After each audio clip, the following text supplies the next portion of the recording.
This is Frontline on Air. Major stories on the go.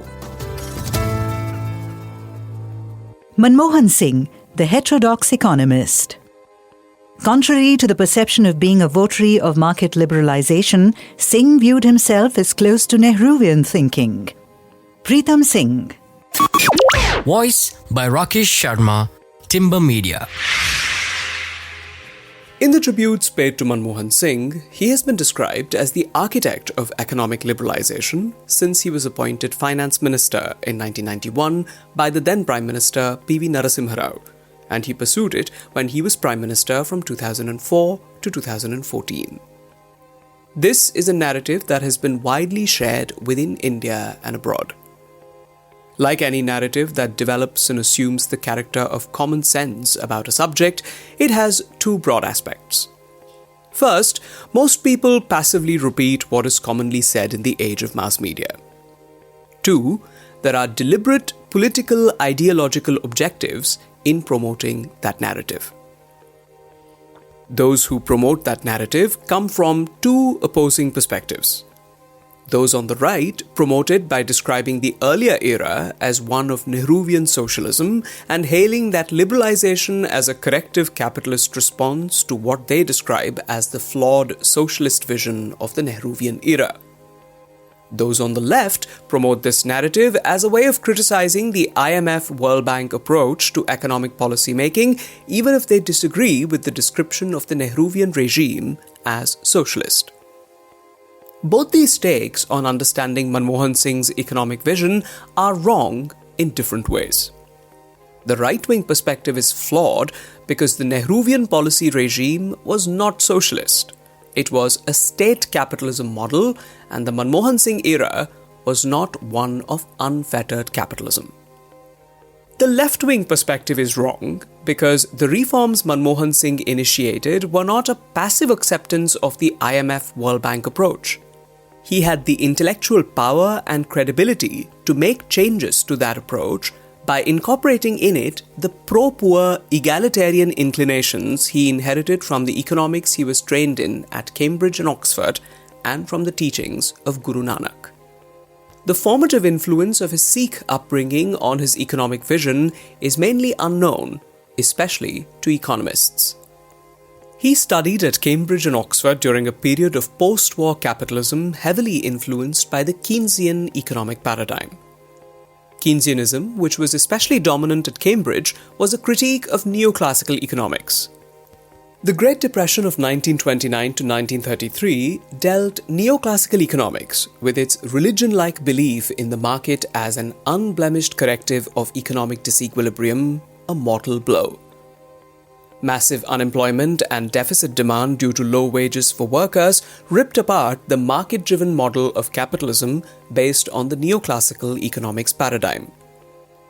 Welfare economics with state intervention in the market and redistribution of income to raise the purchasing power of the poor was a direct outcome of the Keynesian economic refutation of the reliance on the market.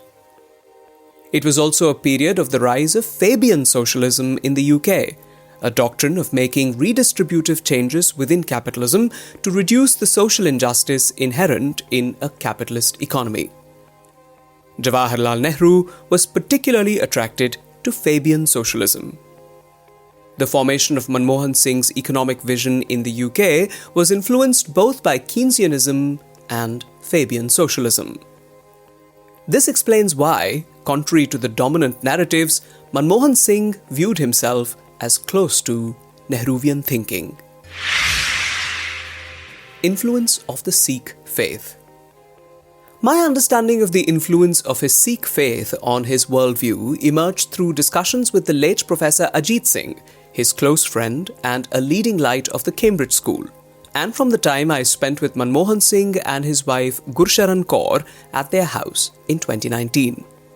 My 2019 visit coincided with the global celebrations of the 550th birth anniversary of Guru Nanak. I was invited to deliver a lecture on Guru Nanak and ecology at Delhi's Bhai Veer Singh Sahitya Sadan, of which Manmohan Singh was the president. While remembering his teachers and some of Oxford and Cambridge's current economists, he and his wife spoke particularly warmly about the late Professor Ajit Singh. His appreciation of Ajit Singh as a person and a scholar, even though Ajit Singh had been a sharp critic of the IMF World Bank approach to economic policy in the developing world, reinforced the understanding Ajit Singh and I had reached over several discussions that although the historical moment of the July 1991 balance of payments crisis in India, at which Manmohan Singh made his economic policy contribution, made it appear to the broader world that he was a votary of market liberalization, he was in fact a heterodox economist who understood the limitations of the market economy. While not wholly rejecting neoclassical analytical tools, the heterodox economics approach criticizes the sole reliance on orthodox neoclassical economics and values alternative economics paradigms, Marxist, Keynesian, institutional, and feminist, to name a few. Manmohan Singh engaged with the economists and thinkers of this heterodox approach personally and professionally. This broader heterodox frame of thinking goes beyond the narrow market-oriented frame of thinking and was visible in the introduction of innovative welfare schemes such as the National Rural Employment Guarantee Act 2005 as a job program for the rural poor. This was a remarkable egalitarian program violating the cold logic of market functioning. So was the waiving of considerable amounts of farmers' debts. NGOs and social activists working to spread education, especially in rural areas, and to empower poor people were welcomed and helped. This also demonstrated the intellectual caliber of Manmohan Singh and his close policy associate, Montek Singh Ahluwalia. They could proactively influence the changes in World Bank IMF policy measures that no other top economic policymakers in the developing world could do.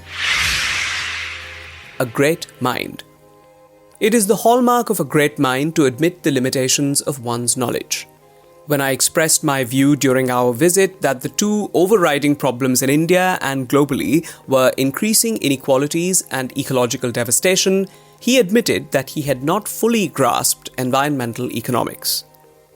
With time, the Indian people will remember with pride that at one time in the country's history, there was a Prime Minister with an intellectual caliber the world respected, with personal integrity unmatched by any other world leader, who steered the economy with dedication, and who, within the limitations of a capitalist economy, tried to empower the socially underprivileged. Pritam Singh is Professor Emeritus, Oxford Brookes Business School in Oxford. This is Frontline on Air. Major stories on the go.